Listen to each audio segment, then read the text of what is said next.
AITA for leaving my partner because of 8 years with no sex? Throwaway account for obvious reasons. I have been with my boyfriend for over 12 years, and before people ask, we both never wanted to be legally married for personal reasons. 8 years ago, my partner discovered some really disgusting childhood trauma from his family, including physical and sexual abuse while in therapy. The realization of this utterly destroyed him and even caused him to quit his job after it all came to light. Because of this, he has wanted no intimacy. He told me he needed a break just to think and build himself back up, which I completely agreed with and understood. I willingly took a step back from initiating and did whatever I could to support his wishes. I knew the healing process would be slow and knew it could be a while before he'd be ready to be intimate again. Well, that was 8 years ago. I've tried so hard to stay patient and supportive, but I feel like I've been losing my mind since year 4. We hug and kiss each other goodnight but sleep in separate rooms.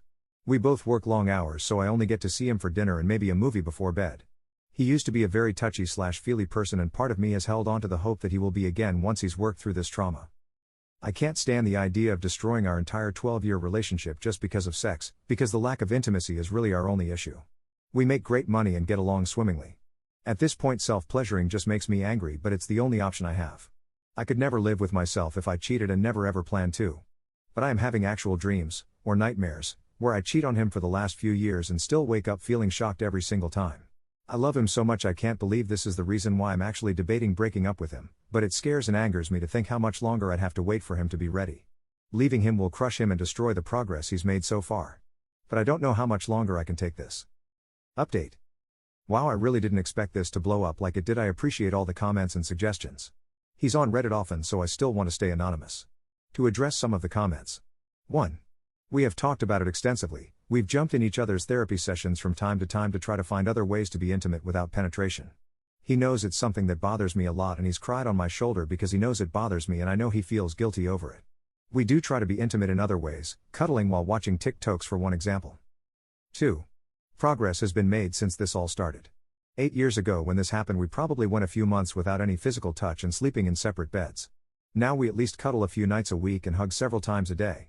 Without giving too much detail, progress has been made, just not as fast as I was hoping for. I've only stayed this long because of the progress I've seen. This whole post and comments, especially my initial reaction, makes me want to fight to stay with him. 3.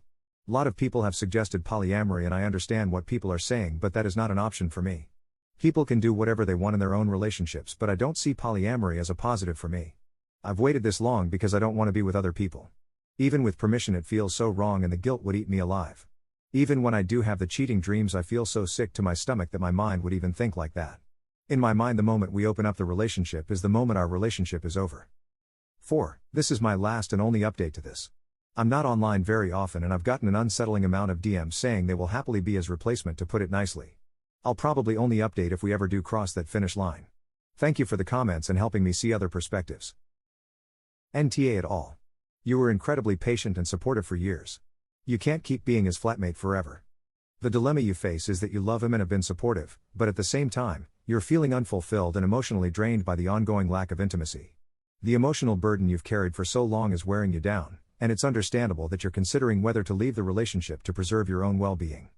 It's not just about no sex by the sound of it, it's no intimacy at all. No fun as a couple. He's a really great housemate, and I think it's fine to go separate ways as he can't be who you need. There must be plenty people who can no longer have penetrative sex but still fulfill each other, but the separate rooms, a peck goodnight, wouldn't be enough for me. Breaking up will be agony, but you have to think long-term and past that short-term pain.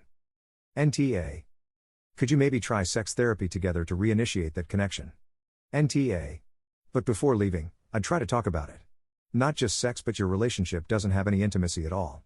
Especially because 8 years is also a very long time to stay in that trauma headspace, although he has been intimate with you before. I'd worry he's stuck there and maybe needs to switch therapists, or at least talk about it with his therapist. You're a goddamn saint for lasting that long. Don't look back and have yourself some sex, FFS. NTA.